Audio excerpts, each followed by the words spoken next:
Hey, what's What it tea? do? How you doing, Bill? I'm good. How are you? I'm doing good. Trying to get this camera set up so we in there looking right. Okay, me too. Me too. I got you. All right, Bill. We got a lot to discuss. You didn't had a hell of a career so far, being with Pharrell, being with the new label, being from Boston. So I want to start from the beginning and just talk about how you first got into rapping and some of your influences. Well, I always loved music. I always been making music. I got signed from, Family and Pharrell off my first song, and then, I just worked for a while, signed a deal with RCA Records. It kind of got shelved, and now, caught a number one, and then, it's just been going on ever since. So. Bill, we're gonna have to go through the steps. It wasn't that easy. No, it definitely is not easy. It's definitely a lot of songs I put out and a lot of trial and error. And for some people, it feels like they just seeing me and it's overnight, but it's really just a lot of work I put in behind the scenes that people might have not seen. So how did you get out of Boston? So you were doing music there. I seen you was hanging with Chilla Jones, which is cool.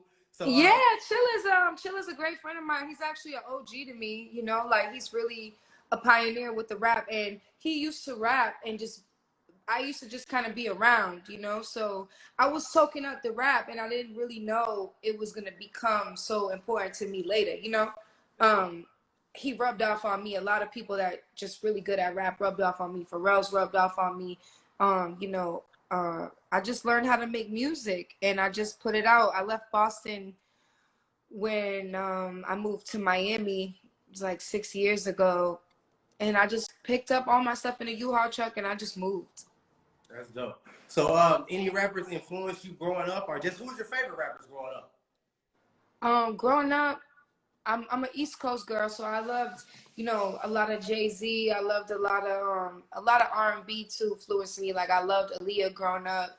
Um, you know, Jadakiss, Missy Elliott. I loved rap. I just loved everything that was really out and impacting the culture. I loved Ludacris, delivery and cadence and like T.I., like people like that. That's what I kind of grew up on. That's dope. And Bill, let me apologize. We got straight into the interview. Bill, I'm D Sewell. We in Fayetteville, Arkansas at Kiss 105.3, and we appreciate the interview.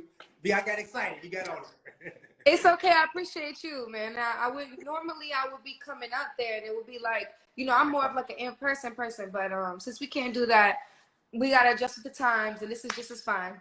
Next best thing. So now we appreciate you, Bill. So let's start with the record deal. Your first record deal. So how did you even get noticed? I got noted a reality. I did a reality show and shortly after that, like my exposure was bigger. I was already signed. I was already working with Pharrell and people already knew who I was. So what experience did you get from the reality TV show?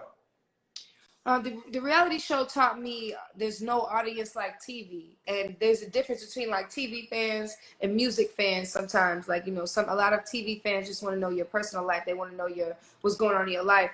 Music fans kind of just they fans of you. They fans of the music. So it showed me the difference, and it showed me that you can be as big as you want to be. It's all about the reach. Okay. I've talked to a couple artists who've done reality TV, and after they did it, they really didn't like the experience and didn't like it. I was going to ask you, what did you think about that? Yeah, I was one of those artists that didn't really like the experience because I'm one of those people that's probably too real for reality TV. And you got to make up a lot of storylines and you got to fabricate a lot of stuff to sell the drama. And I'm just not really into drama. That's dope. So you got signed to Pharrell. So what did you soak up from him? What was one of the most important things you learned when you finally got into the industry? I think how to make music. Like he really taught me how to make music and why my palette is so wide. Like why I could make songs that sound so different. That's dope. So how did you first start touring? What was the first tour?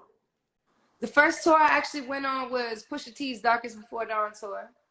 Okay. And then I went on tour with J Balvin around the world, around South America. And then I went on tour with Ariana Grande in Europe. And then I went on tour. Well, I was supposed to be on tour with Russ right now, but we got postponed. Yeah, I seen that. So what was your best experience on the tour so far? My best experience on the tour was traveling and just meeting people and going different places. Like, it's such a blessing to be able to travel anyways. Like, I love to travel, but when you get to travel and you get paid to travel and you know, like you get to meet the fans and meet the people that support you, that's Right? lit. Okay, so you've been through a lot in this industry, being signed with that. One odd thing that I had read about you was you had an album that was getting ready to come out, and you had to scrap it. So I was kind of wondering what happened with that, and how did that process come with creating so much music, and then kind of having to start from zero. Which album you referring to?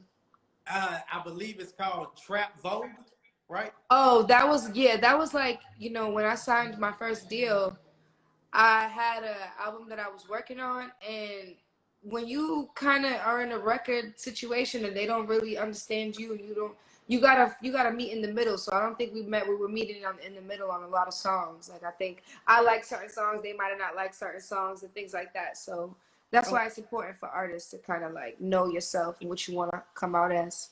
that's so dope. And it was something cool that you had said. I seen in another interview as well. You were just talking about um, labels trying to push you in a direction or trying to craft a hit. And you were saying that music changes so fast. What's in 6 months now is not in 6 months later. Yeah, that's true. I think, you know, and you would know too, because you work at the radio and you listen to a lot of new music. So you know, like sometimes when you created something, by the time it actually gets out, it's not for a long time. You know what I'm saying? Like, so it's like the artist has to constantly like keep creating the next sound. Just be you, you know? And definitely now, if you follow a sound in 2020, you too late. That's just what it is. Yes, facts. Straight up. So how did the Russ collaboration happen? I seen you said that y'all got in the studio together, right? Yeah, he called me when he was in LA. We linked up and went to the studio together, and we cut it right there. Like, he cut his verse, I cut my verse. It was fire. How So was the quick. vibe like? It was real cool with It Russ. was a Have you vibe. done it before? hmm Okay. We That was our first time meeting in person, but we had been following each other. Okay, so everything was just natural and just created a hit like it wasn't nothing. Yo, it sounds so crazy to say that, but that's exactly how it was. Like, it was I hear very you. like that. Just throwing out hits, it ain't nothing. I hear you. That's so dope. I think that's how you get the best music, like when the vibe is right, you know? For sure. So like that's what I try to do. I try to record with my friends or try to stay around people that keep my energy and my vibe right. Okay. I seen somebody that you want to record with Rihanna. So I want to ask you, besides Rihanna, who else would you like to record with? I got a lot of legend faves that I would love to collaborate. Like, I love Mary J. Blige, Yeah. Sade. Like, I'm a big Yeah. R&B girl, so I think the people that I would love to collab with, other than like them, it would just have to be super organic, like somebody that I know in real life. That's dope. So you got the big single out right now, Cover Girl, which we're currently playing. How do you like the reception so far? How do you like the reception for it so far? I love it because I think Cover Girl is that song that every girl thinks it a little bit and wants to say it, but we can't say it. So it was like, you know, it's for us. And I really just I love the way that the girls are reacting to it. Even the boys too. Like, there's the boys been flipping it too, because the beat is so hard. It is. It I is. might look the instrumental and just let people rap over it. I like it. I like the first day out too. That's nasty. You just ripping that thing. Thank Yeah, you. straight up. So, what can we look forward to musically this year? You can look forward to a project for sure. It's gonna be called For Certain. I'm gonna put that out before the end of the summer. And you can look for just new visuals and new music from me. Like, I just don't plan to stop. So I'm glad that I'm in a situation with Epic, and they, you know, they support me as an artist, and you know, like, it's just perfect. It feels like the perfect situation. I like that. And be what you saying, you're not gonna stop. I like you saying in a recent interview that you're a businesswoman. So besides music, what all do you have going on?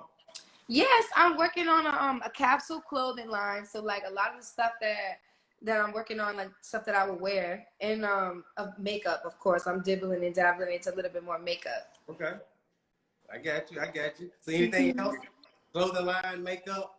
Clothing line, makeup line, and just building the brand, you know, trying to help the next generation and help the girls that come after me, and you know what I'm saying? Like, really set the stones and see where I can help. I'm real straightforward when it comes to resources. Like, I'm not one of those girls that don't help the next girl. So I definitely want to grow my label and you know, bring girls and help people to come under me. Talking about other female artists, what artists around your lane are up and coming female artists that you want to work with? I got a lot of female friends in the game right now. I would love to work with Meg. I really love my homegirl Coy LeRae. She's really dope. I just like good, like girls with good attitudes and girls that are really nice to other girls. Like, I like Kaylani a lot. I would love to work with her. Things like that. Alrighty. Well, Bia, we so appreciate you. Been a dope interview. You got the big single Cover Girl. Cover Girl for certain. Already. Before I let you go, though, Bia, once again, this is Kiss 105.3. I'm DJ D Sewell. I ask every artist this question because let me set it up for you, because I feel when you, whatever field you're in, when you first enter it, you have an idea of what you think it's going to be. And then once you do it, you know what I'm saying, things kind of change. So what's something you thought when you first started rapping that you don't think anymore? I used to think that when you get signed, you made it, but that's not the case. It's like when you get signed, that's when the work really starts. That's when you got to work 10 times as hard to show people that you're worthy of being in that position. So, yeah, I want to just tell all the artists that started now, like, know what you want to do and come in strong, and know, like, if you coming in to play in this field, like, be ready, because everybody else is ready. Straight up. Well, we appreciate you so much, Bia. I appreciate you. We wish nothing but success for you. Keep doing your thing, all right? Thank you so much. See y'all soon. Appreciate you.